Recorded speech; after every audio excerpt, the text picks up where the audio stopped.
So we are back on the Odd Council, and I am just jumping right back into where we left off with Mara, because we really have to talk about what happened next. Yeah, I mean, I am still stuck on that cliffhanger from last time. The trolley and the body and then just that single button left behind. It's completely insane. It is entirely insane. And listen, Mara barely slept, obviously. She just collapsed on her couch, and then when she woke up, the button was, still just sitting right there on the table. Oh my God. I would lose my mind. I mean, what do you even do with that? Right. So she takes it, she seals it in a little plastic bag, and just shoves it in a drawer to hide it.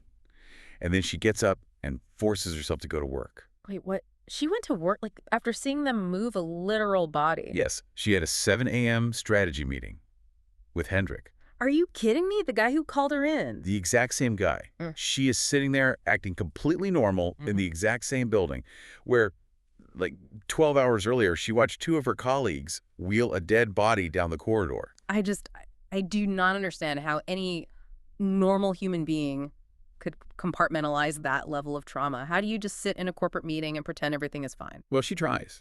But then she goes back to her desk, and a company-wide notification pops up on the system. Oh, no. Like, what did it say?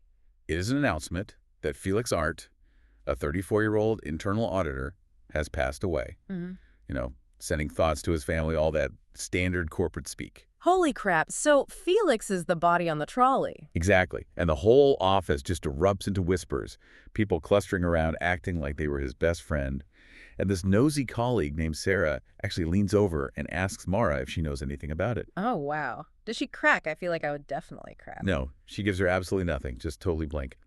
But then Mara quietly pulls up Felix's audit files on her computer. Okay, that feels incredibly risky. What is she looking for? She wants to see what he was working on, but half of his entire directory is wiped clean. Not like, oh, it is misplaced in the wrong folder, just totally gone. Wait, wiped? Like, someone went in and intentionally deleted an internal auditor's secure files. Because that is not an accident. Not at all. And it gets worse. Yeah. Because one of the open cases connected to his remaining files is tied to a client called Oldenburg. Hold on. Oldenburg. Why does that sound so familiar? Because Oldenburg is the exact account Hendrik used as his excuse to call Mara back into the office the night all of this happened. Oh my God. So it is a direct line. The files, the account, Felix dying, it is all a massive web, and she is literally standing right in the center of it. Exactly. And she is completely alone in knowing this. Well, mostly alone. Later on, she spots Lena over by the printer near the east corridor. Right? Lena was there too. How is she holding up? Not well. She is standing way too still, just her eyes darting around at every single person who walks past. And then a coworker asks her a super simple question, and Lena just violently snaps at them, completely out of character for her. I mean, I get it. Lena is hyper-vigilant. She is perceiving everyone as a threat right now. That kind of paranoia just, it leaks out of you. Yeah, but Mara manages to keep her facade up the entire day until 5:30 finally hits. She walks out of the building, stands outside in the rain, and that is when her hands just start violently shaking. Oh, man.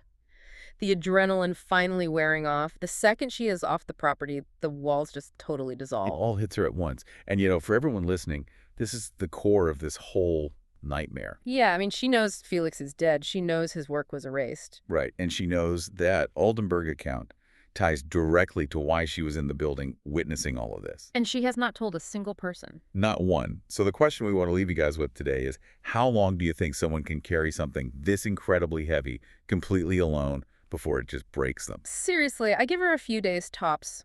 But let us know what you guys think. Yeah, definitely drop your thoughts. Thank you so much for tuning in to the Odd Council today. Raw questions, honest debates.